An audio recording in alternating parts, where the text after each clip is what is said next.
hacer ambas cosas, ¿sí? De hacer la expansión en cúmulos, T igual a 0, y de lograr luego el diagrama de temperatura finita. Otra manera, ¿por qué? Porque, bueno, de acuerdo al sistema con el que uno está tratando, puede ser más conveniente uno u otro método, de acuerdo justamente a las características del sistema. Después les voy a mostrar un ejemplo que es este sistema uranio-aluminio-silicio, donde fue necesario usar otro tipo de método. Por esta es la misma diapositiva que les mostré otro día, la traje otra vez como para recordar de qué estamos hablando. ¿Sí? Estamos hablando de equilibrio de fases, tenemos que tener en cuenta esta definición de las variables de la magnitud termodinámica, de la energía libre, que podemos utilizar para determinar equilibrios, o bien la otra forma de determinar equilibrio de fase, que es la que vamos a usar hoy, que a través de la igualdad de esta función, que es el gran potencial en función del potencial químico. Esto ya lo contamos el otro día. Son estos dos ejemplos que estoy mostrando acá. Esto lo quise aclarar hoy. Estoy encontrando equilibrio entre dos fases distintas, es decir, estoy encontrando una separación de fases, alfa y beta. Lo mismo para este gráfico como para este otro, el cual encuentro como la intersección de dos curvas distintas. Pero bueno, como lo dijimos, ambos métodos se pueden usar también, no solo para separación de dos fases distintas, sino para, por ejemplo, un gap de emisibilidad, en que se trata de una separación, ¿sí? de la misma fase, pero bueno, con un equilibrio de dos composiciones distintas en una fase. En ese caso, la curva de energía libre sería de este tipo, la rojita, ¿sí? Está debajo. Y en ese caso, el gráfico que van a encontrar del gran potencial versus el potencial químico es de este tipo. O sea, miren, no los puntos negros, sino los redondelitos abiertos, ¿sí? Forma esta especie de monio en el gráfico de potencial versus potencial químico. ¿Qué son estos puntitos negros que están por encima del gráfico? Bueno, son los que vienen de la simulación que bueno, les voy a contar después cómo se hace. ¿Sí? ¿Por qué los puntos no completan toda la curva y hubo que hacer un ajuste para tocar la curva completa? Bueno, porque la simulación solo puede operar cuando tengo una única fase. Cuando esta fase se desestabiliza porque entro en un campo de dos fases, ya no tengo puntos de cálculo. Entonces necesito completar la curva, bueno, consiguiendo lo que está pasando con un sistema. Después por ahí volvemos a esto. Bueno, otra cosa que me gusta acá, cómo lo encuentro la curva. Tiene puntos de equilibrio, que sería entre los cuales hago la tangente común del gráfico de energía libre. Aquí los voy a ver como la intersección de la curva.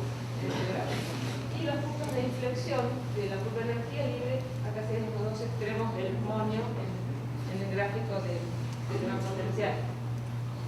Bueno, esto también lo traje como para recordar, ¿sí? Es lo que hablábamos en pasado, cómo puedo encontrar los valores para las energías. Bueno, acá me quedó una U y acá una E, se trata de la misma magnitud, disculpen, ¿sí? E y U son lo mismo, no lo modifico. Son dos etapas, ¿sí? De mi cálculo. Uno, encontrar las energías de igual a cero y luego pasar a los cálculos de temperatura finita, es lo mismo que decíamos el otro día. Puedo encontrar directamente valores para las estructuras ordenadas a través de los métodos admitidos. Mi problema va a ser encontrar valores para las energías de las estructuras desordenadas, donde no sé exactamente dónde está cada átomo, sino que tengo una probabilidad de ocupación. Entonces, para estos casos necesito además variar, ¿sí? la probabilidad de ocupación, es donde necesito utilizar estos métodos, ¿sí? Que van a ser aproximados de hacer una expansión en cúmulos. Entonces, esto fue el motivo de la charla de la vez pasada, y el motivo de la charla de hoy va a ser presentar otra forma de pasar estos cálculos de temperatura finita, que va a ser utilizar un método del tipo Monte Carlo. ¿Sí? Aquí la diferencia va a ser una vez establecido por la expansión de cúmulos de energía a T igual a 0, que es energía en el estado fundamental. ¿Cómo hago para pasar a temperatura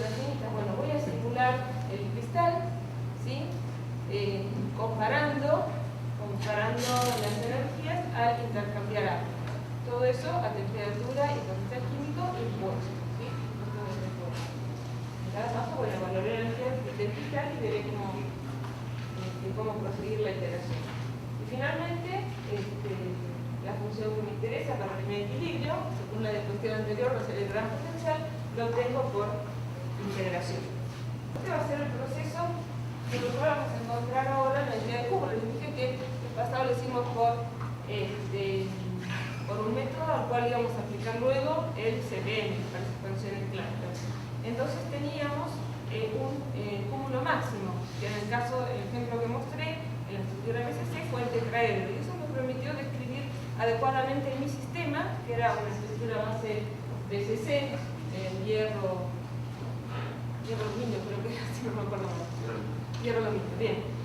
En este caso, este tipo de cálculo no nos sirvió. ¿Por qué? Porque las interacciones que podíamos encontrar dentro de ese cúmulo máximo de tetraedro no alcanzaban para describir adecuadamente, ¿sí?, el sistema que quiero describir. Entonces recurrimos a otra forma de construir la expansión y luego, bueno, a otra forma de hacer el cálculo de temperatura finita. Y bueno, la forma fue esta, es decir, con la misma idea, ¿sí?, de la expansión en cluster, o sea que va a tener una suma sobre configuraciones, ¿sí?, sobre cúmulos, pares, tripletes, tetraedros, etcétera, en este caso, y irlos multiplicando por sus parámetros energéticos, voy construyendo un sistema de ecuaciones. ¿De qué manera? Voy agregando cúmulos en forma jerárquica, ¿sí?, pares cada vez de mayor tamaño, luego puedo pasar a tripletes también cada vez de mayor tamaño, y así voy aumentando en tamaño del cúmulo y cantidad de átomos en el cúmulo, pero siempre respetando, ¿sí?, que si pongo esta condición, o sea que si pongo un cúmulo de 5 átomos o de 4 átomos, tengo que estar considerando mi expansión todas las interacciones que están dentro de ella, es lo que estoy llamando acá subcúmulos, ¿sí? O sea que voy aumentando en forma jerárquica. Bueno, entonces a medida que voy aumentando la cantidad de cúmulos, también voy aumentando la cantidad de estructuras ordenadas con las que voy a construir este sistema de ecuaciones. Cada una de las estructuras ordenadas que considero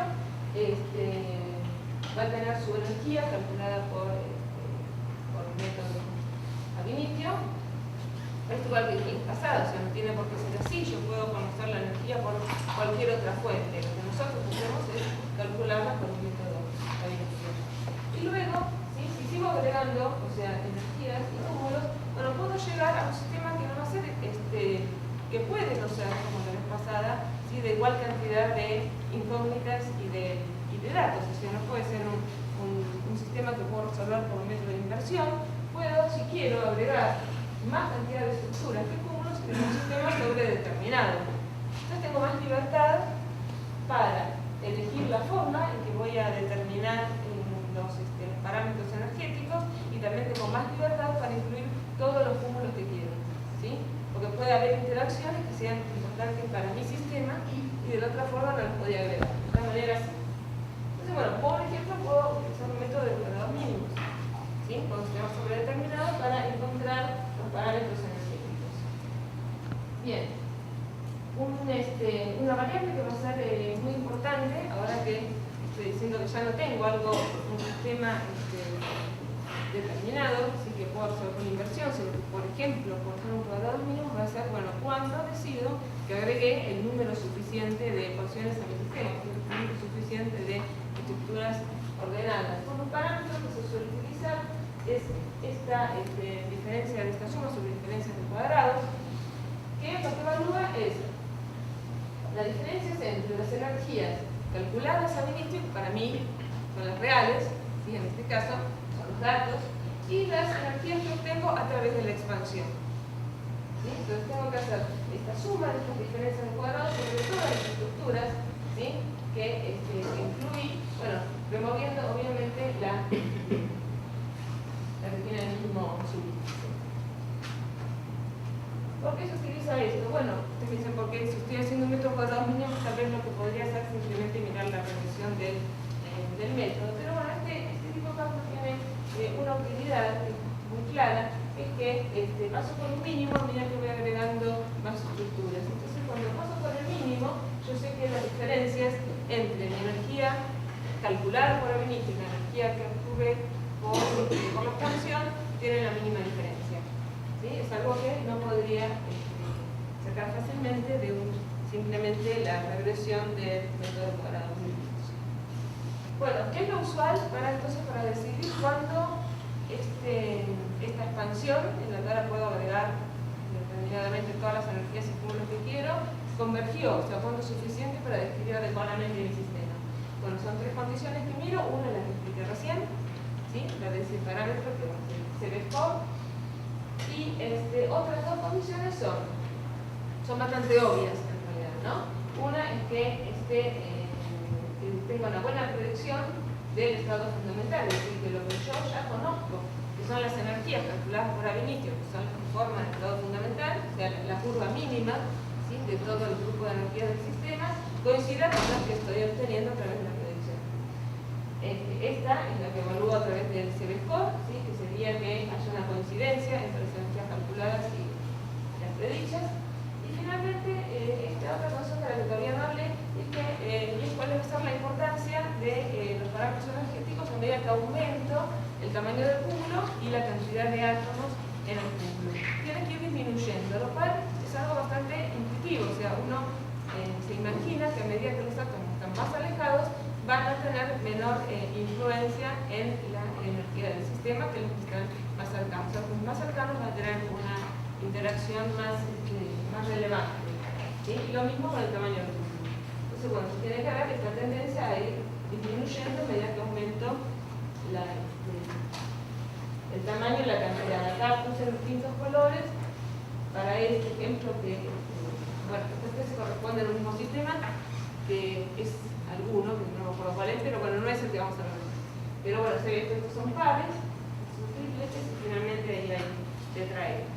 Y bueno, esto lo agregué para más o menos simplificar en un caso sencillito cómo es esta elección de energía, cómo esta interacción que va teniendo una con el desarrollo. ¿Sí? Es un caso sencillo de una estructura BCC, nuevamente, en la que voy a considerar nada más que estos pares de primer orden. ¿Sí? Entonces voy a tener primero pares de primer orden y estoy pensando simplemente en un sistema binario. ¿Sí? Tengo solo elementos de tipo átomos de tipo A y de tipo B. Y dos tipos de sitios. ¿Sí? Los sitios alfa y los sitios beta, distinguiendo vértice y centro del cubito. Y voy a poder ubicar solamente dos átomos. Y sí que la única estructura ordenada que va a formar acá es una estructura AB al 50%, donde pongo un tipo de átomo en el centro y otro distinto en el vértice.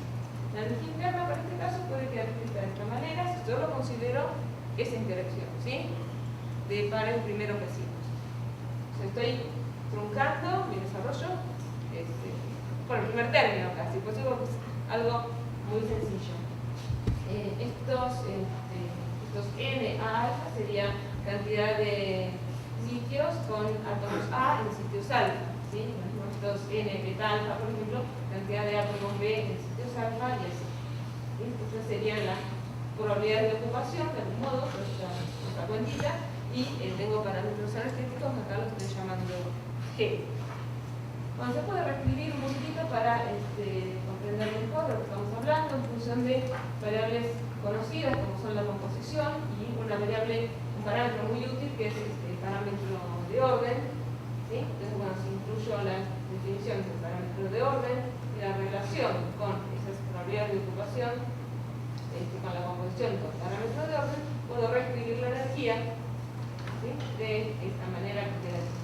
Ahora tengo la composición y el parámetro de orden aquí al final multiplicando a un único este parámetro energético que lo puedo llamar energía de ordenamiento. ¿Por qué? Porque me está relacionando los parámetros energéticos de estructura ordenada con las energías de los puros, ¿sí? Entonces le puedo poner ese nombre de energía de ordenamiento.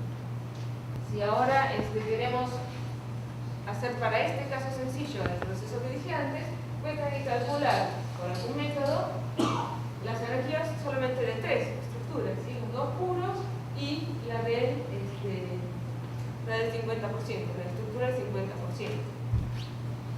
Y voy a poder escribir una energía de deformación para el compuesto del 50%, que reemplazando las ecuaciones anteriores, todas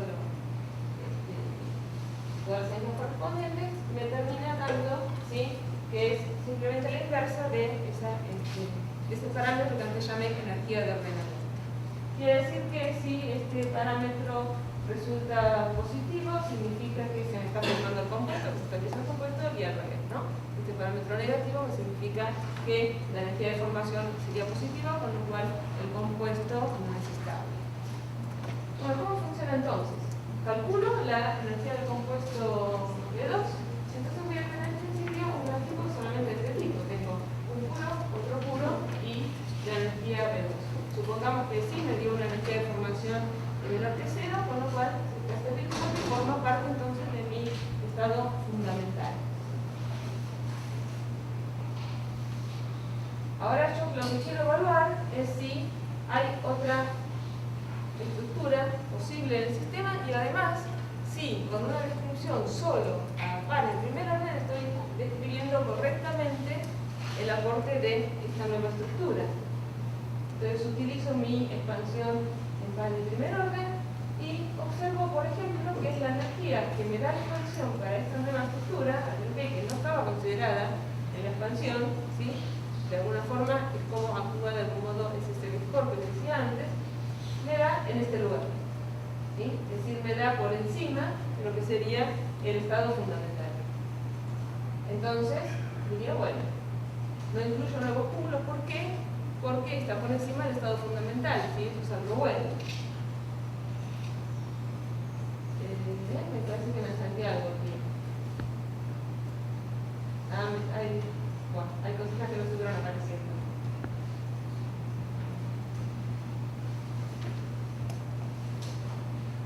Bueno, no anduvo en el orden, cambié de máquina y no anduvo en el orden correcto la presentación esta.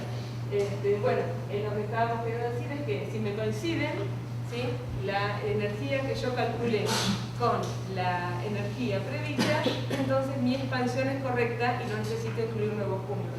Pero si no coinciden, si tengo una energía calculada y una predicha, ¿sí?, que difieren, entonces significa que mi expansión no es correcta, tengo que incluir nuevos cúmulos en la expansión para describir bien el sistema. Disculpen que esto, al cambiar de máquina se ve algo por ahí. Eso era entonces a nivel del estado fundamental, ¿sí? Estoy a temperatura igual a 0. Y pasemos en esta diapositiva a lo que sucede cuando quiero incluir temperaturas finitas. Bueno, habíamos dicho que necesito evaluar. ¿Dónde está? No está, ¿no? Ahí. Bien, necesito evaluar el gran potencial. Entonces, la forma que lo vamos a hacer es la que está implementada en este paquete de programas, ATAC, que fue desarrollado por Andeval. Lo que plantea es que de qué manera voy a encontrar la expresión para el potencial. Bueno, lo puedo expresar de esta otra forma, ¿sí?, además de su definición, en una forma diferencial. ¿Con qué ventaja lo expreso en una forma diferencial? Porque luego de aquí puedo pasar a una integración, ¿sí?, en la cual voy a ir obteniendo los valores potencial para cierta temperatura y el potencial químico, integrando y sumando el estado anterior, es decir, lo tengo obtenido para cierta temperatura y potencial químico, ¿sí?, integrando esas dos variables paso a la temperatura siguiente y si voy obteniendo mis valores de gran potencial. En esta expresión, ¿qué voy a hacer? Voy a fijar temperatura y potencial químico con los cuales inicio mi cálculo. Voy a obtener por una simulación de Monte Carlo valores para la energía y para la composición, ¿sí?, eso lo saco directamente de la simulación y luego con esta cuenta integrando obtengo el valor para el gran potencial, que es la variable que me interesa para evaluar estabilidades. Entonces, todo lo implementado, como dice en este paquete de programas. Yo fijo temperatura y flujo químico, simula el cristal. Bueno, tiene que tener algún cuidado, simular el cristal Estaba recordando cómo son los pasos del cálculo. Si se simula el cristal, bueno, cuando se simula el cristal, dos cuestiones a tener muy en cuenta son el tamaño de mi cristal. Tengo que evaluar eso, probar, ¿sí? ¿Cómo prueba uno que el tamaño es suficiente? Bueno, simplemente lo bruto, es decir, probando con varios tamaños hasta que veo que no me cambian los resultados. Entonces, ese tamaño donde ya no me cambian los resultados es el tamaño suficiente. Bueno, y luego la precisión que le voy a pedir en la composición. ¿Sí? Porque la composición es algo que es una salida de la simulación. Entonces, bueno, también va a ser un valor que yo le tengo que decir cuando tengo una precisión que me parece suficiente. Bueno, y simulo hasta que alcanzo el equilibrio. ¿Cómo es ese proceso? Bueno, se simula el cristal con ciertos parámetros de entrada, se evalúa la energía, ¿sí? A través de las funciones cúmulos que ya tenemos hechas previamente. Luego se hace un pequeño cambio, ¿sí? Un flip que le llaman, se cambia un átomo y vuelvo a evaluar. Luego evalúo la diferencia, ¿sí? Esa diferencia la puedo aceptar o rechazar con cierta probabilidad, que depende de la energía. Y bueno, si la acepto, hago una poca residual, si lo rechazo también, vuelvo atrás, hago un nuevo cambio y sigo adelante. Y todo esto se repite hasta que tengo un valor de energía que no cambia dentro del criterio que yo le pongo, ¿sí? Dentro de lo que yo puedo aceptar. Este programa en particular lo que hace es, finalmente, para darle cuenta de energía en la condición cristal, es evaluar que ese promedio no cambie en dos tramos, ¿sí? Tienen un tramo de cierta cantidad de iteraciones, que también uno debe decidir cuánto es, en el cual obtiene un promedio y luego lo repiten, ¿sí? Para más seguridad. Bueno, finalmente con todos esos datos se obtiene el potencial real canónico con la integración, como les dije antes. Ahora bien, en esta integración hay algo aquí que no me tuve hasta ahora, que es este punto inicial, ¿sí? Porque está bien, yo puedo hacer la integración a partir del equilibrio, pero ¿qué valores pongo en este lugar? O sea, ¿cuál va a ser mi punto inicial? Bueno, el punto inicial tiene que ser uno donde yo esté suficientemente segura de que estoy poniendo un valor aceptable, un valor que voy a considerar correcto. ¿Qué se suele hacer? Se suelen tomar aproximaciones, formas, ¿sí? Que yo puedo evaluar directamente haciendo un cuenteo sobre las energías del sistema con un método de expansión, pero que puedan tener una forma manejable. Entonces, esto se puede hacer a altas temperaturas, donde sé que tengo las fases totalmente desordenadas, ¿sí? Entonces las probabilidades de ocupación van a ser la composición del sistema y puedo encontrar fácilmente una expresión para eso. Y también puede estar a temperatura igual a cero, donde tengo las estructuras completamente ordenadas. Entonces también puedo evaluar más o menos fácilmente las ocupaciones. Entonces, si yo quiero evaluar este grado potencial para una fase que sea ordenada, así para un compuesto, entonces voy a iniciar todos mis cálculos de temperatura igual a cero, porque ahí puedo tener una expresión para evaluar el potencial y de ahí hacia arriba voy haciendo las integraciones. Y por otro lado, bueno, si en cambio quiero una solución sólida, una fase desordenada, comienzo a temperaturas altas. Es más fácil decir temperatura igual a cero que alta. Temperatura igual a cero sé cuánto es, sé cuál es el número que tengo que poner en mi cuenta, cero. ¿Qué es una temperatura alta? Bueno, eso va a depender del sistema. Lo mismo que dije para el tamaño del cristal, con la temperatura alta tengo que ir probando. Es decir, pongo una temperatura que a mí me parece alta, calculo, ¿sí? Y luego la varío, la subo un poco, a ver qué pasa, o la bajo, a ver si cambia o no cambia, ¿sí? Va a ser suficientemente alta cuando por varios pasos, ¿sí? En temperatura descendente no se me modifiquen los valores. A partir de ahí puedo iniciar tranquilamente. Entonces, para cada par de valores de impuestos externos voy a obtener por simulación valores de energía y de composición. Luego, con integración termodinámica obtengo el resto de las variables termodinámicas del sistema. Y luego, esto lo hice para cada fase solita, ¿sí? Yo quiero hacer el equilibrio de dos fases, entonces, ¿cómo evalúo si está en equilibrio? Con la intersección de phi versus y eso lo haré para todos los pares de fases posibles, igual que lo que decíamos en pasada, o aún, como me acordé de aclarar hoy, para una única fase que tenga un gap de visibilidad, ¿sí? Lo tengo que evaluar también para ese caso. Aquí tengo nuevamente lo mismo, la intersección,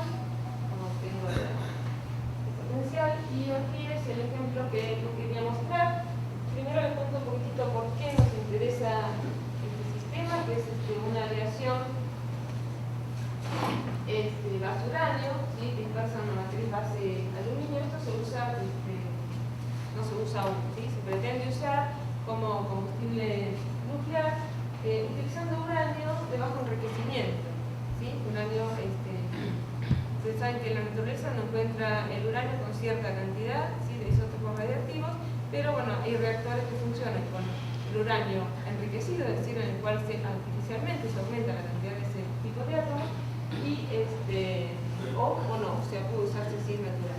Bueno, estos reactores pueden utilizar uranio de bajo enriquecimiento.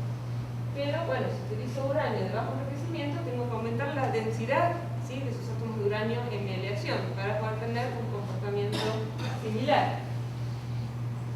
Esto es para reactores de investigación, ¿sí? Este tipo de, no es para reactores de potencia, sino para reactores pequeños de baja potencia, que sirven solo para investigación y para producción de radioisótopos, ¿sí?, para hacer algún tipo de desarrollos.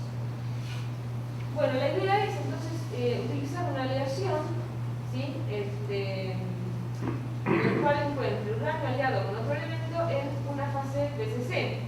¿Sí? Eso se encuentra, por ejemplo, aliando el uranio con el molibdeno. ¿Por qué la fase BCC? Bueno, porque eso es de interés para todos los problemas que hay dentro del reactor. ¿Sí? Tiene como buen comportamiento dentro del reactor. Bien, ahora esta fase querríamos,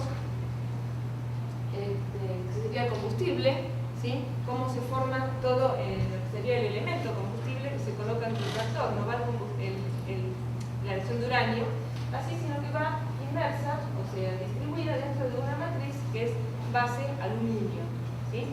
El aluminio se utiliza porque tiene buenas propiedades de conducción de la temperatura, ¿sí? Yo necesito que haya un buen flujo de calor, y eso lo permite el aluminio, más buenas propiedades de corrosión y demás.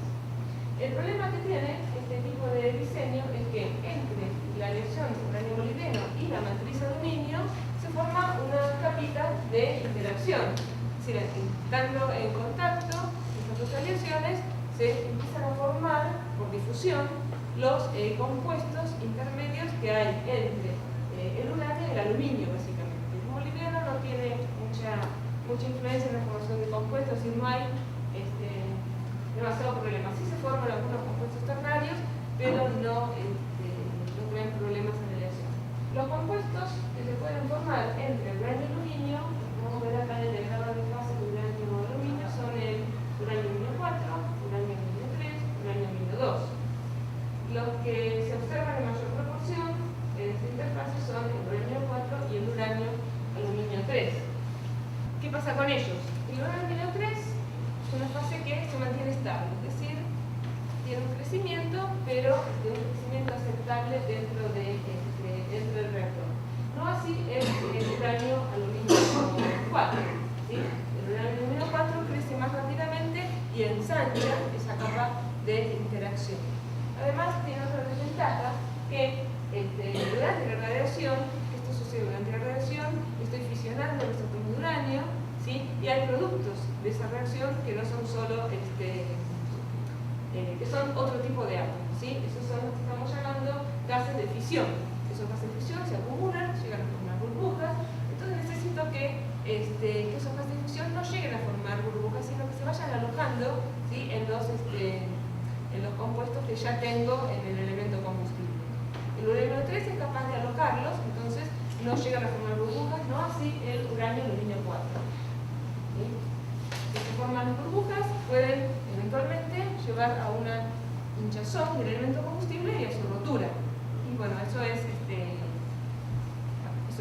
no deseable a todas luces, ¿sí? Que me rompa el elemento combustible y que se rompa, ¿sí? Bueno, ¿cuál es la propuesta entonces? Porque yo necesito que el uranio 4 no crezca en esa interfase. La propuesta es agregar algún aliante, ¿sí?, el uranio 4, un tercer elemento de esta aleación, que inhiba el crecimiento del fase del uranio 4, o sea, que estabilice el uranio 3, ¿sí?, y que sea de menor energía por el uranio 4. Con eso no se formaría. La propuesta es agregar silicio, ¿sí? Entonces se pensó agregar silicio en la matriz o agregar algún tercer elemento en el combustible. Pero nosotros estamos apuntando aquí a la idea de agregar silicio en la matriz.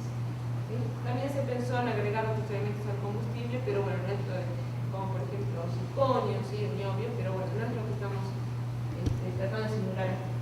Entonces, si yo agrego silicio al combustible, tengo esta pregunta, por ejemplo. Sí, ¿cuánto silicio le tengo que agregar para asegurarme que no se va a formar el uranio aluminio 4? Para eso tengo que mirar las estabilidades relativas de todas las fases, ¿sí? Tengo que mirar el diagrama de fases de equilibrio, uranio y silicio, ¿sí? Y ver cuándo voy a tener solo dos fases, uranio aluminio 3 y aluminio. Entonces, bueno, toda esta introducción para llegar a decirles que yo quiero mirar la estabilidad relativa de estas fases. El uranio aluminio 3 con agregado de silicio. Lo escribo así porque estoy pensando que va a entrar en soluciones este silicio, no va a formar un nuevo compuesto.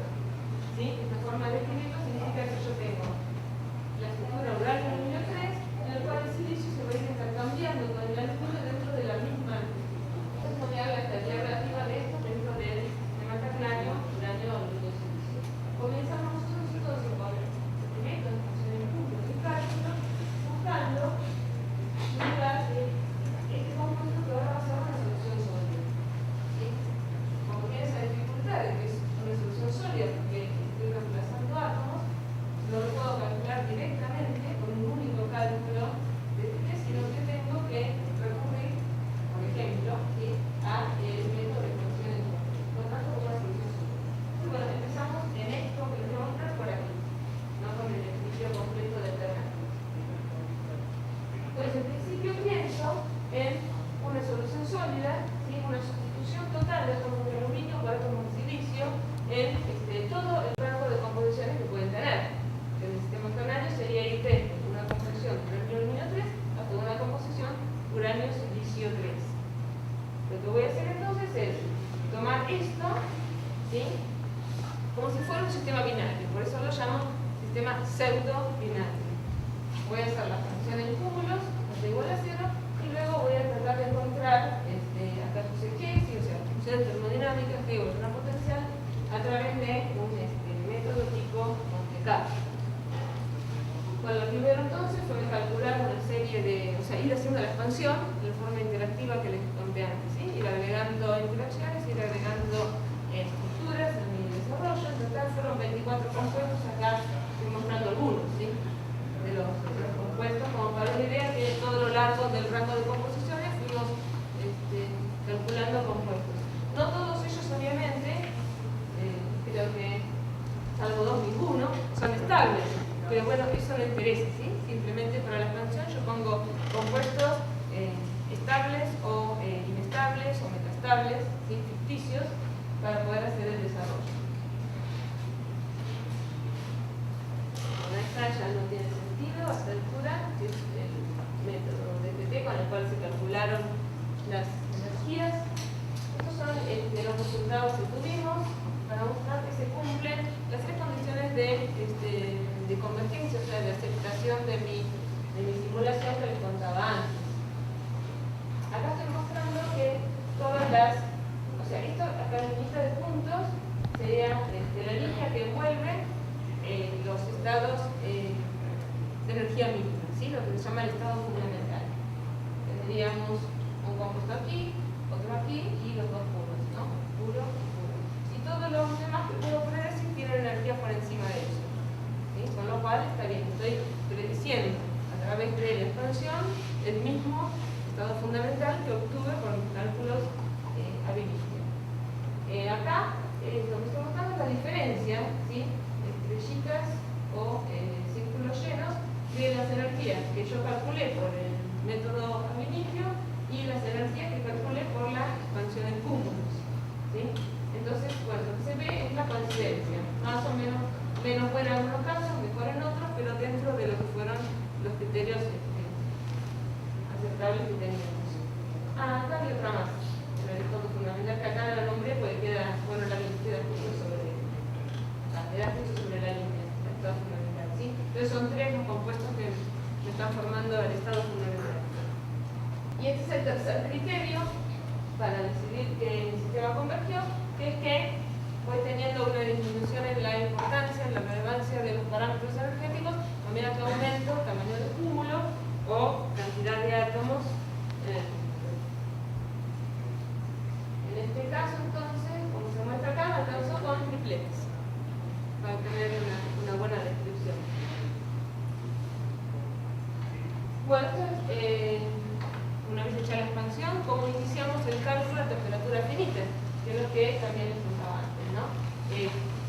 una temperatura suficientemente alta para evaluar la solución sólida y inicio de los cálculos a temperatura igual a 0 para todos los compuestos ordenados. Así que ese cálculo se tuvo que hacer para, en este caso, los 3 compuestos ordenados que me salieron como estables, el estado fundamental, los 2 puros, y cálculos para la solución sólida de alta temperatura. Bueno, acá una muestra de posibles salidas que tengo, o sea, posibles gráficos que puedo hacer para ir evaluando mi sistema con resultados, ¿no? Hay un gráfico de temperatura versus composición. Están en distintos colores. Tengo en rojo y verde, están los puntos de octubre para los 2 compuestos ordenados, y en negro para la solución sólida. Entonces acá simplemente lo que puedo ver es en términos de composición los encontró estables, ¿sí? Y pudo entonces calcularse los valores de las funciones termodinámicas. Pero no sé cuál es más estable que cuál. Desde aquí no puedo obtener un equilibrio. Este es el gráfico de energía libre en función de la composición. Aquí ya se observa por lo menos que lo negro, que sería la solución sólida, tiene energías un poco más altas, o sea que yo ya diría que a esta temperatura, ven que esto está siendo para una única temperatura, ¿no? La temperatura que grafiqué acá. Ya por lo menos de acá digo que solución sólida no sería de equilibrio en este sector porque tengo las otras 2 fases con energías más bajas. Tengo que ver cuál es el equilibrio entre ellas, ¿sí? Entre las 2 que me aparecen por debajo. Y eso lo puedo terminar de decidir mirando el gráfico del potencial químico, del potencial antagonómico en función del potencial químico. Y encuentro el punto donde hay una intersección, ¿sí? Que sería donde hay una intersección entre ambas fases. ¿Sí? También tengo por este lado la intersección de la fase verde, que vale aluminio 2, silicio uranio, con la solución sólida. Y también tendría aquí, en este punto, de la misma solución sólida, de forma esa intersección consigo misma, si yo lo completara, como les mostré en la diapositiva del principio, si yo completara acá la función de la energía libre con un polinomio, esto me daría una curvita con puntos de inflexión, una curvatura, y de esa misma curvita podría sacar acá el dibujito ese del molde, ¿sí? Entonces podría sacar también cuáles son los valores de la solución sólida en equilibrio consigo misma, pero no tiene sentido en este caso porque yo estoy viendo que no es equilibrio, y sería un equilibrio metaestable, así que eso no lo hacemos porque no interesa. Bueno, este es el diagrama que resulta haciendo ese trabajito para todas las temperaturas y para todas las fases. Tengo solución sólida a temperaturas bastante bajas, ¿sí? En todo el rango de composiciones, que es de algún modo parecido a lo que se veía experimentalmente, te lo voy a mostrar. Y tengo estas fases que son ordenadas, pero que se muestran con un campo de composiciones bastante amplio, ¿sí? Son fases que están de algún modo desordenando temperaturas muy bajas. Acá quise comparar con algún dato experimental que existe. No hay muchos autores que tengan datos experimentales, hay 2 o 3 que los voy a mostrar ahora. Este es un trabajo en el cual muestra la formación de un compuesto intermetálico pero que tiene un ancho muy grande de composición, ¿sí? Entonces esto lo podemos relacionar nosotros con esas 2 fases que a temperaturas relativamente bajas tenían una transición sin segregación entre una y la otra, ¿sí? Entonces podría estar representando esta fase ordenada con un rango tan ancho que encontraron en este trabajo experimental, ¿sí? Acá lo estoy mostrando entonces la comparación con el equilibrio que encontramos nosotros. Luego estos son, varios autores que hicieron pares de difusión, es decir, lo que hicieron fue unir prolijamente, ¿sí? 2 superficies limpias de uranio 3 silicio con aluminio, un par, otro uranio 3 silicio 2 con aluminio, ¿sí? Poner las 2 superficies en contacto y someterlas a temperatura para ver qué compuestos se forman en la interfase. Bueno, en todos los casos, en todos los casos, ¿sí? Lo que ellos ven que en la interfase se forma el compuesto uranio-aluminio 3 con una composición que queda sobre la misma línea que une los 2 compuestos sólida, porque si yo no tuviera solución sólida en el medio 3, en la interfase se me formaría el compuesto de equilibrio sobre el pseudo binario uranio-3, uranio-silicio 3, y se correría un poquito de exactamente la línea que une el compuesto de uno de los lados del par con el del otro lado del par. ¿Sí? Al darme exactamente la composición que yo puse, cualquiera que sea, significa que lo que tengo es una solución sólida, que cualquier composición se estabiliza. Así que bueno, esto estaría de acuerdo con esa solución sólida extendida que encontramos en temperaturas relativamente bajas en todo el rango de composiciones. Bueno, esto es un resumen de las cosas que dije. ¿Sí? Aquí bueno, hay otro autor que había sugerido un gap de visibilidad de la solución sólida a temperaturas bajas. Bueno, de acuerdo a nuestros cálculos no estaría apareciendo ese gap. Bueno, esto es todo, estos somos los mismos que trabajamos en el que ya les mostré el otro día, lo vieron hoy, y bueno, es todo.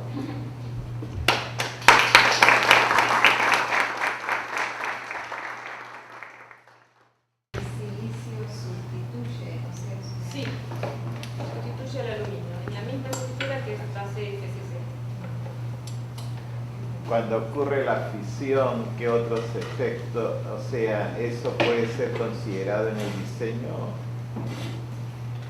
Bueno, sí, eso lo estamos empezando a considerar porque cálculos, bueno, que ahora no mostré, pero estamos empezando a hacer, tiene que ver con eso. O sea, ¿qué pasa? Pues bueno, tengo dos cosas para ver. Una que pasa antes, o sea, ¿qué puedo poner yo en el elemento combustible de manera a estabilizar el uranio 3?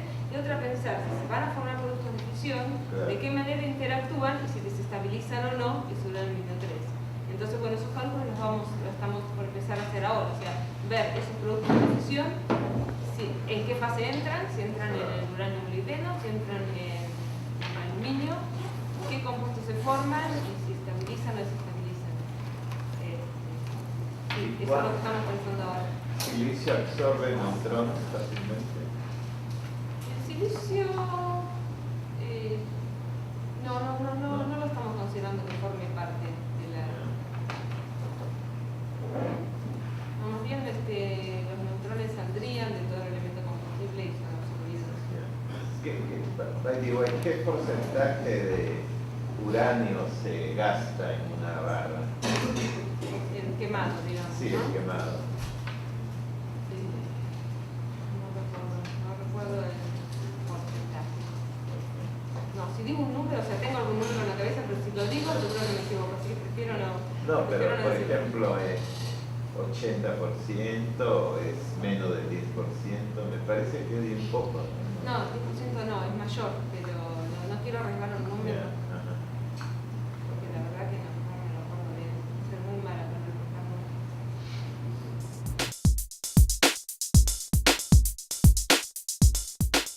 La exposición trata de lo siguiente. Primero, vamos a hablar de las bondades del grafeno, de las bondades del nituro de galio. Y estas bondades son las que quisiéramos que se reflejaran en una cultura entre estos dos materiales. Por último, miramos cuál es la utilidad del platino, en la que estamos interesados. Y luego vamos a mirar algo sobre el método, sobre la absorción de un solo átomo y sobre el perfil lateral de energías de un carbono sobre la superficie del nituro de galio. El estudio está dirigido a estudiar de qué manera el grafeno puede ser colocado sobre la superficie 0001 del nituro de galio, ya que cuando se va a juntar simplemente el grafeno con el nituro de galio, el mismatch entre las constantes de red de los dos puede ser hasta del 30%. Entonces, estudiamos la manera como podemos hacer que ese mismatch disminuya. También miramos la estabilidad de estas curvas, luego miramos la bicapa y al final voy a mostrar unas curvas sobre la energía de absorción del monóxido de carbono y de la molécula de oxígeno sobre la bicapa grafeno y platino. Esto va con la intención de pronto proponer una posible utilidad de este sistema para la oxidación del monóxido de carbono y la intención sería entonces reducir el uso del platino utilizando una lámina de grafeno como sustrato.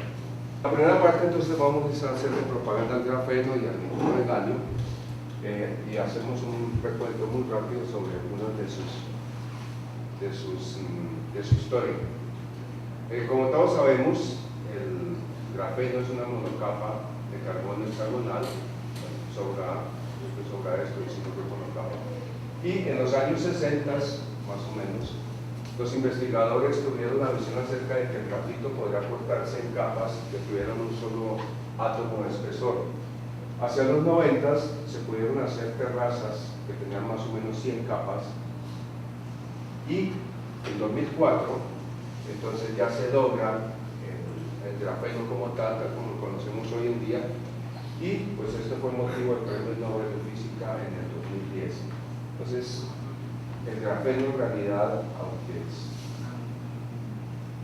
aunque es conocido hace relativamente poco, ha saltado al primer plano de los materiales que son muy interesantes desde el punto de vista tecnológico. Tenemos el esquema tradicional del grafito y el grafeno como una sola monocapa. Hacia el 2009, el grafeno se perfilaba como uno de los materiales más fuertes que se podrían presentar. La tensión de ruptura es aproximadamente 100 veces la tensión que se puede calcular para una película de acero hipotética del mismo espesor.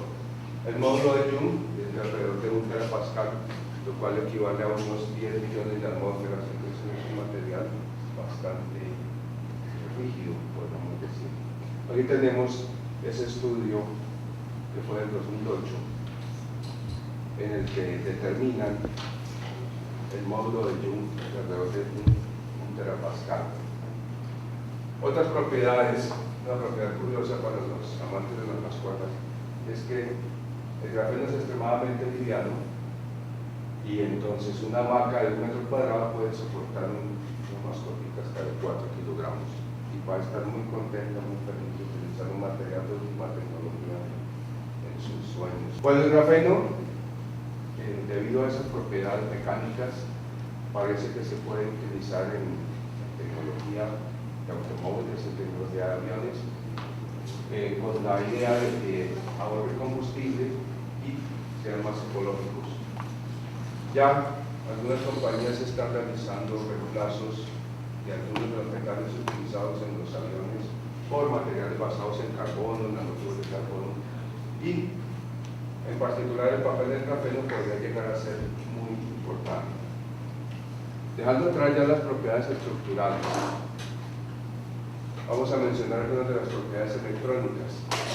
Una de las propiedades electrónicas que más llamó la atención es un semiconductor de gap cero, y que la relación entre el momento y la velocidad de los portadores es lineal para baja energía alrededor del nivel del Fermi en las 6 esquinas K de la primera zona del brillo hexagonal.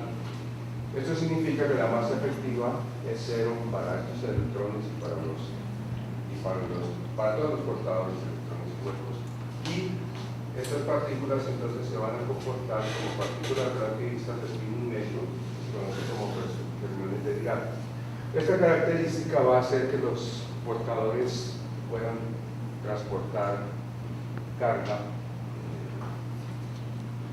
a frecuencias muy altas y a unas densidades bastante altas. Otras características ópticas del grafeno es su gran absorción de luz. A pesar de ser una sola capita monoatómica, cambia o absorbe bastante luz. Aquí es una capa y su absorción es mayor. Dentro de los sueños que se tienen con el grafeno es que se puedan tener celulares que se puedan cargar como si fueran un bolígrafo, que se enrollaran, dispositivos autoalimentados, celdas solares de nueva tecnología, mejoradas con vidrios que generen electricidad, ventanas. Y esto únicamente se va a conseguir si el grafeno se puede asociar con otros materiales, sobre todo con semiconductores. Se puede tener un internet super veloz, transistores moleculares, cámaras fotográficas sin flash, antenas para Wi-Fi. Este es donde proponen un internet hasta 100 veces más rápido del actual, utilizando grafeno. Entonces son expectativas que se tienen sobre este material. También se ha utilizado porque extrae calor hasta en un 25% en los procesadores de silicio. Entonces esto puede alargar la vida de los computadores y otros dispositivos electrónicos. Se puede utilizar para desalinizar agua de mar, tiene una gran repulsión por la sal y casi que la deja completamente libre de sal el agua. Bueno, pero esto no es exactamente con grafeno, sino con uno de sus derivados. En la electrónica, el grafeno aislado no presenta mayor utilidad. Las aplicaciones necesitan contacto con otros materiales, con otros elementos, y de tal manera que tenemos que estudiar en los dispositivos la manera en que el grafeno puede acoplarse con un contacto. Se sabe que existen problemas con el crecimiento del grafeno sobre otros sustratos.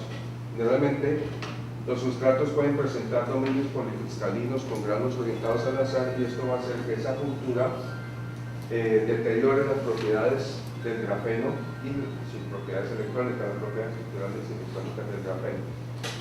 Y muchos de estos problemas se derivan del poco entendimiento que se tienen acerca de los procesos de absorción, difusión e incorporación que pueden ocurrir entre el grafeno y la superficie del sustrato. Algunos de los derivados del grafeno se obtienen con nanopartículas o nanoclústeres. Estos nanoclústeres o nanopartículas pueden estar basados en metales o basados en compuestos semiconductores, o pueden ser simplemente átomos magnéticos, o pueden ser aislantes de los nanoclústeres. Un sistema muy importante en la electrocatálisis es el poder absorber o sustituir átomos de platino en el grafeno y estudiar la oxidación del monóxido de carbono. Este es algo que nos llamó la atención, entonces estamos tratando de orientarnos en esa dirección. La combinación de una espuma de grafeno con platino y rutenio presenta propiedades electroquímicas bastante buenas y ha servido como un detector de peróxido de hidrógeno. Ahora vamos a hablar de la otra parte de la juntura, que sería el nituro de galio. El nituro de galio tiene una estructura hexagonal, la más estable. También se puede dar en una estructura cúbica, pero la más estable es esta, la estructura de la bolsita, que es hexagonal. Estas son las características estructurales. Tenemos la constante de red A y la constante de red C. Tenemos dos moléculas de nituro de galio en esta estructura, en esta celda unitaria. Esta es la visión de la parte superior de esta superficie. Esta es la superficie 0001, y podemos ver entonces los átomos de galio, que serán estos azules, y un poquito más abajo los átomos de nitrógeno. Es una estructura hexagonal la que presenta esta superficie del nituro de galio. Este es un semiconductor con un gap directo de 3,5 electrones voltio, está en el ultravioleta cercano, y entre las bondades que nos presentan este nituro de galio es que es un material altamente atractivo tecnológicamente, sobre todo en la parte de microondas, en donde se puede incorporar muchos dispositivos basados en nituro de galio, sobre todo transistores de nituro de galio.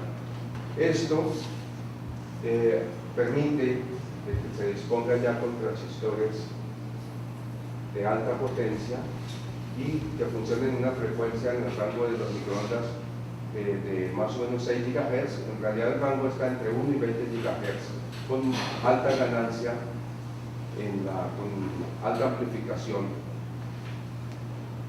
Bueno, otras aplicaciones tienen que ver con dispositivos emisores y detectores de radiación en el rango azul y ultravioleta. Aquí tenemos algo sobre El sistema de grabación, pues que el sistema de lectura óptica es proporcional a la longitud de onda que se utilice y el área de grabación va a ser proporcional al cuadrado. De esta manera, cuando se disminuye la longitud de onda, se puede aumentar bastante la densidad de grabación de los datos, según una ley del tipo inverso del cuadrado, y esto va a hacer que se incremente muchísimo la capacidad de almacenamiento y la rapidez de lectura del disco óptico. Aquí tenemos la situación del gap del nitrógeno del galio sobre un esquemita del espectro visible. Pues aquí está, tenemos el ultravioleta cercano, el ultravioleta lejano, medio, tenemos el nitrógeno de aluminio con 6,2 electronvoltios y el nitrógeno de indio en el rango infrarrojo. Después de hacer esta juntura de grafeno con nitrógeno de galio, nos llama la atención hacer la interfase también nitrógeno de aluminio con grafeno y más adelante el nitrógeno de indio con grafeno para mirar el espectro completo de los tres nitrógenos. Entonces esta es la idea, que estamos dando los primeros pasos sobre este material. El nitrógeno de galio también está siendo usado, y sus aleaciones con nitrógeno de aluminio, ya que proveen niveles de potencia altos. Por ejemplo, multiplica la densidad de potencia por 10 y mejora la eficiencia en un 60%, según estos reportes sobre aplicaciones comerciales.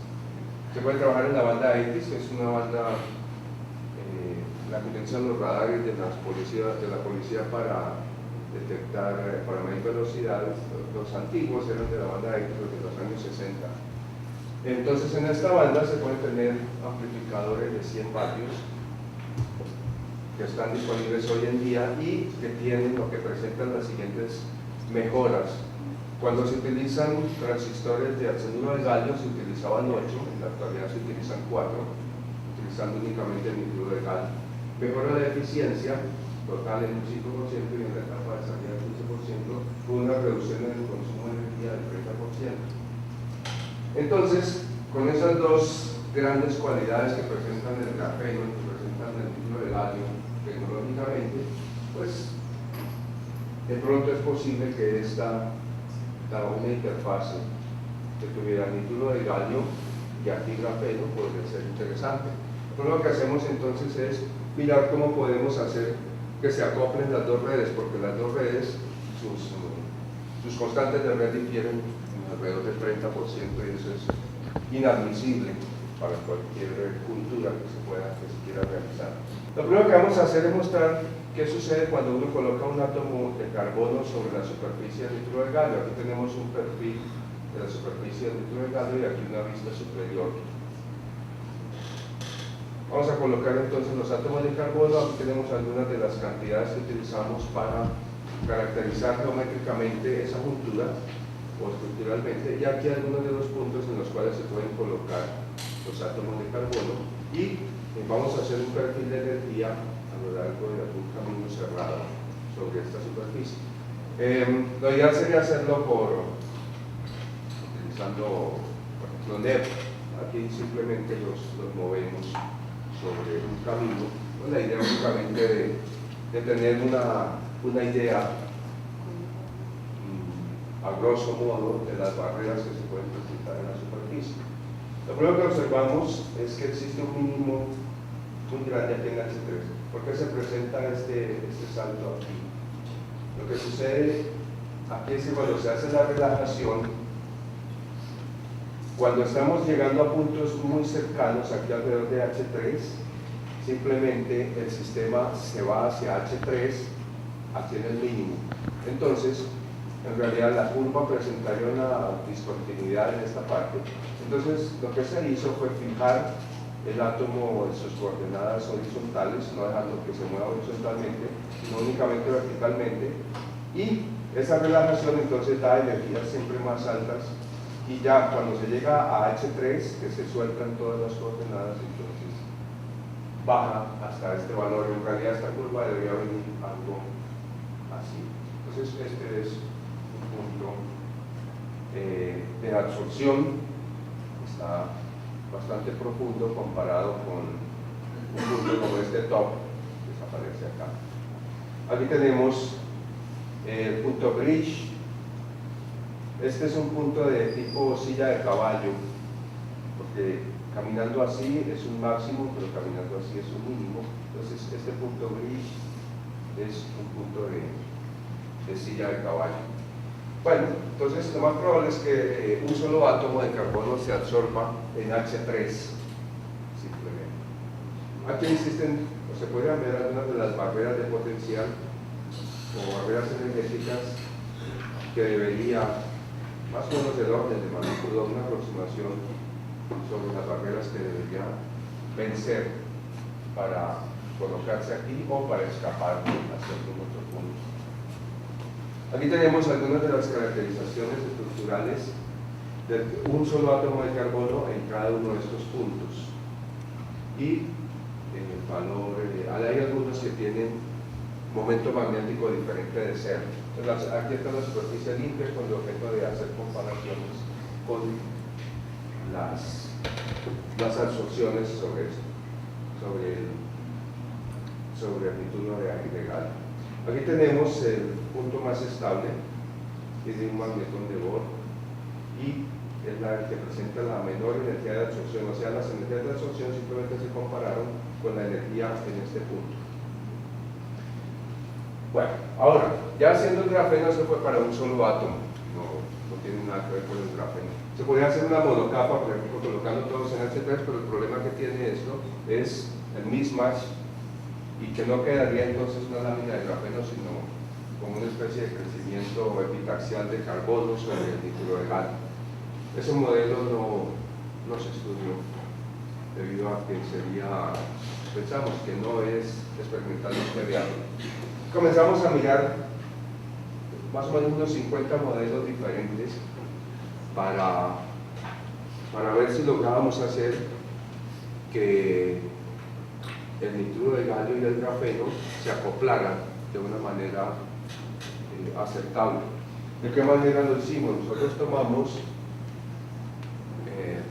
porciones o celdas, superceldas sobre la superficie de diferentes tamaños y rotábamos el grafeno hasta que alguna de las posibles redes se pudiera acoplar dentro de un 1 o 2% de diferencia. Entonces fue toda una aventura tratando de buscar modelos que se acoplaran. Se encontraron dos. Más adelante voy a mostrar las curvas en las cuales encontramos estas dos configuraciones estables. La primera configuración estable se consigue con un crecimiento de esta interfase en condiciones ricas en nitrógeno, y la otra, que es diferente, se consigue para condiciones ricas de galio. En condiciones ricas de nitrógeno nosotros tenemos que una estructura de 3 raíz de 3 por 3 raíz de 3 de grafeno sobre una 4x4 a título de galio presenta un desajuste apenas del 0.72%, y esta es la más estable para esas condiciones. Es decir, aquí se logró que al rotar el uno sobre el otro, una rotación de uno respecto del otro, estas dos superceldas sobre la superficie se ajustaran bastante bien, algo así como el 1% de desajuste. Por el otro extremo, en condiciones ricas de galio, nosotros tenemos una estructura de raíz de 21 por raíz de 21 de grafeno con una de 2 raíz por 2 raíz de 3 de líquido de galio, y el desajuste también es del orden del 1.1%. El signo menos simplemente significa que el grafeno o aquí en estos cálculos desajustamos la del grafeno en esta cantidad sobre el título de galio. Aquí tenemos entonces el gráfico de la energía de formación con respecto a la superficie limpia del nituro de galio para las interfaces más estables. Aquí tenemos tres interfaces están muy cerca en energía, podríamos decir que están casi que degeneradas estas estructuras en energía, y en realidad las tres corresponden a la misma estructura, pero únicamente se encuentran desplazados una con respecto a la otra. Nosotros vemos de las láminas anteriores que uno puede fijar la lámina de grafeno, por ejemplo, colocando un átomo de carbono aquí, o un átomo de carbono en este punto, o un átomo de carbono del grafeno sobre este. Entonces pueden existir para la misma interfase, pues diferentes desplazamientos uno con respecto al otro. Hay algunos que difieren bastante en energía. Estos, por ejemplo, están muy parecidos en energía, y podríamos decir que hay prácticamente no hay una dependencia para el desplazamiento lateral del grafeno con respecto al nituro de galio. Aquí tenemos las otras estructuras estables que se presentaron. Aquí tenemos el potencial del nituro de galio referido al potencial del nituro de galio en el volumen. Esto se refiere entonces a la estructura alfa del galio, la estructura estable, la alfa, que es la ortorrómbica. Y entonces los límites se encuentran desde la parte, cuando esto es cero, o sea, en la parte muy rica de galios. En esta parte entonces se pueden presentar como gotas de galio, mientras que en esta parte tenemos pobreza de galio. En otras palabras, podría interpretarse como una riqueza en nitrógeno, en la parte de nitrógeno. Esto se grafica entonces entre 0 y menos 1.1, que es la energía, la entalpía de formación del nituro de galio en el volumen. Ayer la calculábamos, ayer no, el lunes, calculábamos y mostrábamos que era del orden de 1.1, y coincidía bastante bien con el experimento. Entonces tendríamos esta parte para condiciones muy ricas en galio, de crecimiento, y esta en condiciones pobres de galio. Entonces nos vamos a tener estas estructuras. La D va a ser la más estable para condiciones ricas en galio, y esta en condiciones pobres. Lo que aparece aquí en esta parte son la estructura, la superficie 0001 del nituro de galio ha sido bastante estudiada. Aquí tenemos la energía de la superficie limpia, que fue tomada como referencia. Estas dos curvas que aparecen aquí son reconstrucciones calculadas por Notrup, y que han mostrado que son las más estables para la reconstrucción del nituro de galio en condiciones ricas de galio. Entonces, la superficie del nituro de galio en condiciones ricas de galio presenta una reconstrucción que es la de tipo A. Por el resto de estas energías son bastante parecidas. Y estas son unas reconstrucciones que consisten en una bicapa de galio. Tenemos la superficie limpia del nituro de galio, que yo les había comentado, y una reconstrucción con dos capas de galio sobre la estructura del nituro de galio, son las que presentan esta energía más pequeña para condiciones muy ricas de galio.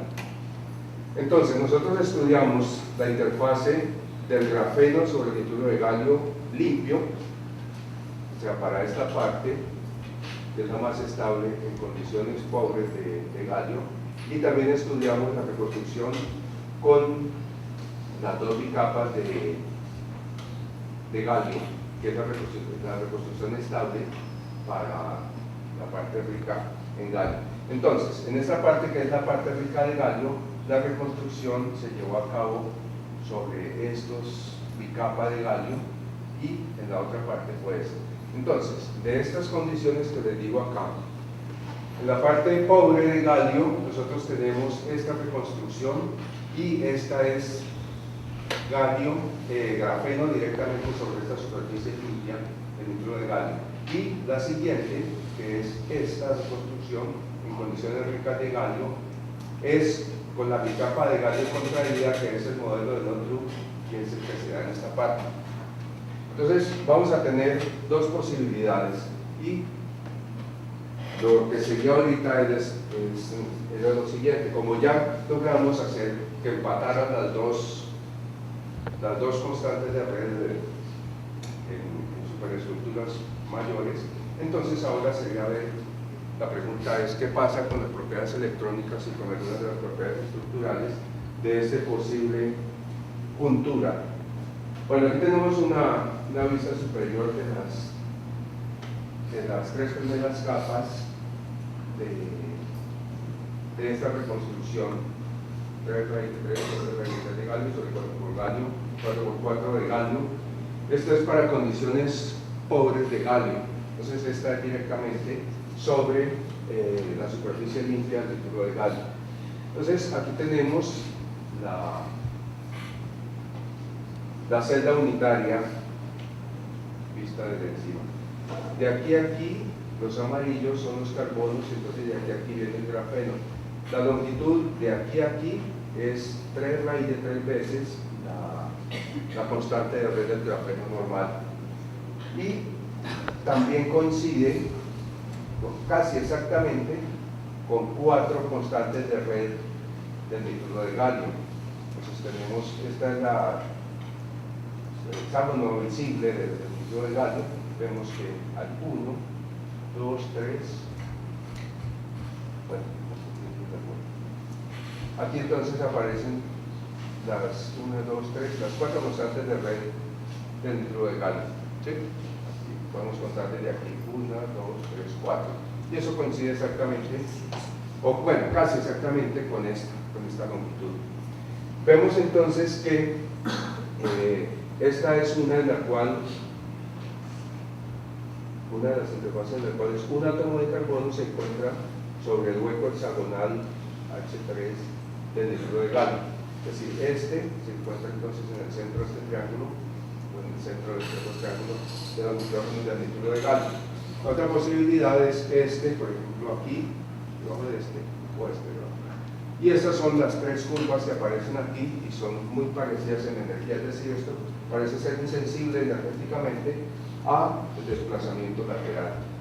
Aquí tenemos la vista lateral de la misma estructura: 3 raíz de 3 del grafeno y 4 del nituro de galio, vista lateral, únicamente con el objeto de ver qué pasaba con los constantes de red del galio, qué pasaba con el grafeno. Aquí tenemos la vista superior del grafeno y pues se han calculado en qué cambia la longitud aquí entre esos carbonos y la constante de red. Aquí tenemos la primera capa del galio, luego la segunda del nitrógeno. Las constantes de red son muy parecidas a las que ocurren en el galio, es decir, que la presencia del grafeno parece que afecta muy poco las estructuras de la superficie reconstruida del galio normalmente. Para el grafeno, ¿qué sucede? El grafeno presenta una pequeña ondulación, más o menos de 0.5 angstroms, pero se mantiene la estructura de panal de abejas vista desde arriba, pero tiene su pequeña ondulación. Entonces, este se ve muy poco afectado, este es afectado ligeramente. La segunda posibilidad es la interfase para condiciones ricas de galio. Condiciones ricas de galio sucede lo siguiente: nosotros tomamos la superficie del nituro de galio y agregamos las 2 bicapas del modelo de reconstrucción de la superficie libre que daba Notrup. Se agregó el grafeno y después de hacer la relajación resulta que apareció una capa intermedia aquí, es decir, nos quedaron las 2 bicapas de Notrup, se convirtieron en realidad aquí en 3. Estos átomos de esta capa L3 que aparece aquí provienen de la L2, se bajan, seguimos la trayectoria, ellos se bajan hasta acá y forman una segunda capa intermedia. Entonces vamos a tener que la bicapa se conforma o se convierte en una tricapa, en este caso el grafeno queda aquí en la parte superior y el nituro de galio está aquí. Entonces nos quedan en realidad, esta como también es galio, nos quedarían 1, 2, 3, 4 capitas de galio prácticamente seguidas. Aquí tenemos la vista superior del grafeno y la vista lateral. La vista lateral vemos que la ondulación del grafeno es la mitad de la del caso anterior. En el caso anterior teníamos una ondulación más o menos 0.5 y tenemos una ondulación de 0.25 angstroms aproximadamente, o sea, la mitad más plana. Se mantienen la estructura de panal de abejas del grafeno, en este caso. Aquí tenemos los valores, por ejemplo, de las longitudes de enlace. En el grafeno normalmente la longitud de enlace es aproximadamente 1,42 angstroms. Aquí varía 1,41, 1,41, aquí tenemos 1,40, 1,41. Es decir, se achica un poco y la constante de red baja un poquito a 2,43. La capa que sigue es esta, la capa N2, que es la de Gallius. Esta de Gallius. Y esta de arriba tiene una estructura casi hexagonal. No es un hexágono perfecto, esta longitud es 2,87, 2,78, este es bastante grande, 3,44, pero más o menos diríamos que como que trata de organizarse de manera hexagonal. La capita que sigue, la N3, que está conformada por estos pocos átomos que se desprendieron de acá y bajaron, descendieron, conforman esta estructura también hexagonal, pero se organizan en triángulos equiláteros perfectos. Estas tres son igualitas entre sí y estas tres son igualitas entre sí. Aquí tenemos la última, mostramos la N4. Se conforma una estructura hexagonal, pero trata de organizarse con estos hexágonos así como en una especie de trébol. Aquí están las longitudes, cambian, no son hexágonos perfectos, es decir, hay cierta deformación en todas esas estructuras. Este gráfico lo que nos está mostrando es una comparación entre las separaciones, estas separaciones entre las láminas, comparadas, por ejemplo, con las separaciones en el volumen del nituro de galio. Que la separación en el volumen del nituro de galio, esta es la otra, y aquí entonces, esta es la separación, esta corresponde a este valor, esta corresponde a este valor, esta es. La línea punteada, pues es simplemente una guía para los ojos, como para no perdernos de la curva. Aquí está esta verde, que es la separación ya en el nituro de galio. Pues prácticamente no se modifica la estructura del nituro de galio. Entonces, esta es sobre la bicapa, que es la reconstrucción que se hace. Aquí están algunos de los ensayos que se hicieron, de todas las curvas que hicieron. Aquí está, esto simplemente por curiosidad, material adicional. Aquí tenemos la estructura limpia, tenemos las dos reconstrucciones de Northrop, como una referencia las utilizamos, y aquí vemos entonces todos los ensayos que se han hecho sobre estas curvas. Estas son monocapas con el 30% de mismatch entre las dos, entonces son estructuras inestables para cualquier rango del nituro del potencial químico del nituro de galio. Todas estas curvas están hechas en la suposición de que el carbono que se ha utilizado está en la parte más rica de carbono, con el objeto de que se garantice que sí existe el grafeno. De pronto, en condiciones muy pobres de carbono no se va a presentar grafeno, sino alguna otra cosa. Entonces, lo que presenté como resumen en el caso anterior fue simplemente estas partecitas, más los de referencia que son los de Northrop. Y aquí tenemos entonces la respuesta a la pregunta sobre las propiedades electrónicas, sobre todo de los conos de Dirac. Aquí tenemos parte pobre en galio, estas bandas, parte rica en galio, estas partes. Aquí van a aparecer todas las bandas debido a la bicapa contraída de galio, que eso aumenta muchísimo la banda. Ambas estructuras van a ser de carácter metálico, se pierde la parte del semimetal del grafeno y la parte del semiconductor del nituro de galio, se pierden ambas. Aparecen los conitos de Dirac, pero desplazados en la banda de conducción, o sea que podríamos tener de pronto los portadores rápidos, pero a unas energías más altas que en el grafeno solito. Y aquí, en cambio, para la parte rica de galio, nosotros tenemos los conitos. Bueno, aquí aparecen en el punto K como aparecen en el grafeno, pero acá se mueven al punto gamma, ya que tiene más alta simetría dentro de la red. Y también aparecen los conitos, pero aparecen en todo el nivel de Fermi de esta juntura. Entonces, estos serían los resultados. Entonces, la respuesta sería, bueno, sí se mantienen los conos de Dirac aquí en el punto K, pero a una energía más alta, y aquí sobre el nivel de Fermi pero en el punto gamma.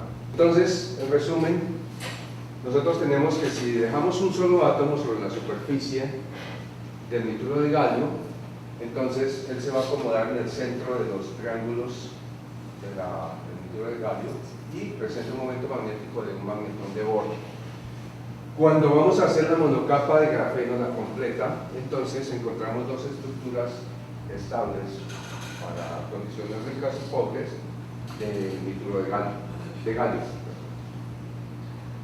En estas condiciones ricas, esta es la estructura estable con la bicapa lateralmente contraria al otro, y en las dos estructuras, tanto en la pobre de galio como en la rica de galio, se conserva el par de abejas, y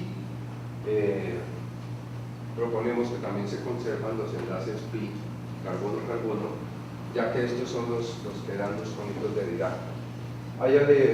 Se preservan los conos de Dirac, hay un corrimiento en algunos se siguen presentando en las esquinas del punto K y otros se corren hasta el punto gamma. Esta estructura, la estructura para condiciones ricas de galio, exhibe un pequeño momento magnético del punto 2 magnetones de Bohr por cada celda. La otra no exhibe momento magnético. Bueno, entonces esto es sobre ese resultado. Es trabajo que se está realizando, todavía no ha sido publicado, ¿no? Esperamos que pronto ya salga. Este está más atrasadito que el otro. Aquí, entonces, vamos a hacer sobre el grafeno, vamos a colocar la superficie 111 de platino. La decimos así porque esta es la estructura que presenta el platino en su fase FCC, en esta dirección. Entonces, pensamos que de pronto se puede hacer eso. El sistema de trabajo fue lo mismo, el mismas entre esta superficie y el grafeno es muy grande, si uno lo va a colocar simplemente así, entonces hay que buscarles el acomodo que se debe hacer. Aquí entonces, aquí está la manera como calculamos la energía de formación para estas estructuras. Aquí están entonces, explicación número de átomos de platino, número de átomos de carbono, la energía de un átomo, bien sea de platino, bien sea de carbono, en la celda unitaria, sabemos como celda unitaria para referirnos a la del grafito. De todas maneras, la energía de formación del grafito y la energía de cohesión del grafito y la del grafeno son muy parecidas. Esta es la energía que se calcula y estos son los valores que teníamos para la energía del platino en FCC, o sea, este correspondería al potencial químico del platino, que es la estructura FCC en el bol, y esta sería la del grafito. Aquí está la manera como se calculan mismas, es similar a como se calculó en el trabajo anterior, es de la misma manera. Y aquí tenemos entonces la constante de red del grafeno calculada, la constante de red calculada para el platino en la dirección 111. Esta no es la del platino en volumen, sino la de la superficie sobre la superficie, que son las que se utilizan en estos para calcular el mismo. Aquí tenemos vistas superiores de estructuras de grafeno con platino en una estructura hexagonal como la del 111 del volumen del platino, la superficie 111 del platino. Aquí tenemos una estructura 3×3 de grafino por raíz de 7 grafeno, raíz de 7 por raíz de 7 del platino. Entonces, aquí se ve 1, 2, 3 del grafeno y bueno, la raíz 7 habría que verla para el platino sobre esta diagonal. Aquí tenemos 3×3 para el platino y esto es 2 raíz de 3 para el grafeno. Esta es otra estructura, esta es otra estructura. Algunas presentan simetrías como bonitas, otras aparentemente son como desorganizadas. Aquí también hay diferentes posibilidades para acomodar una estructura sobre la otra. Por ejemplo, uno puede sobre esta misma desplazar el grafeno y puede acomodar, por ejemplo, el átomo de platino sobre uno de los átomos de carbono, como en este caso, o en un punto intermedio acá, en este bris o en este otro bris, que podría existir aquí, o colocar el átomo de platino aquí sobre el centro, y así sucesivamente. Es decir, existen muchos ensayos. De aquí nos resultó que la estructura más estable es una de este tipo, raíz de 3 por raíz de 3 de platino y 2×2 de grafeno. Es la estructura con menor energía de formación por cada átomo. Tenemos energía de formación, entonces esta es la que presenta menor energía de formación. Esta es la misma reconstrucción, la misma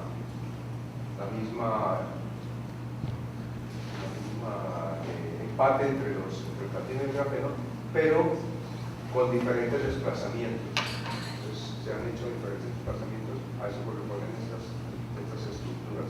Entonces, esta es la estructura que presenta la menor energía. Estas están más o menos cerca, como a 2 centésimas de electronvolt. Estas son otras posibilidades, pero sus energías de formación son ligeramente mayores. Entonces, vamos a proponer que esta sea más estable y sobre esta vamos a trabajar los siguientes cálculos. Aquí tenemos la estructura de bandas para esta estructura. Otra vez la pregunta sobre los conos de Dirac queda resuelta aquí en esta parte. Aquí tenemos el nivel de Fermi.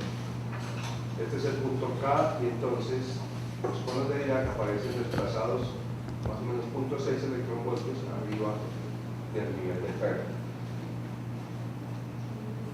Es decir, en este trabajo nosotros proponemos la estructura estable raíz por raíz de platino con 2×2 grafeno. Este sistema tiene un mismatch de más o menos 0.5%. Las capas no son completamente planas de ninguno de los dos, tienen unas pequeñas oscilaciones. Y la estructura de banda muestra que esta estructura es metálica, los conos de Dirac se encuentran desplazados 0.6 electrones arriba del nivel de Fermi y el momento magnético es 0.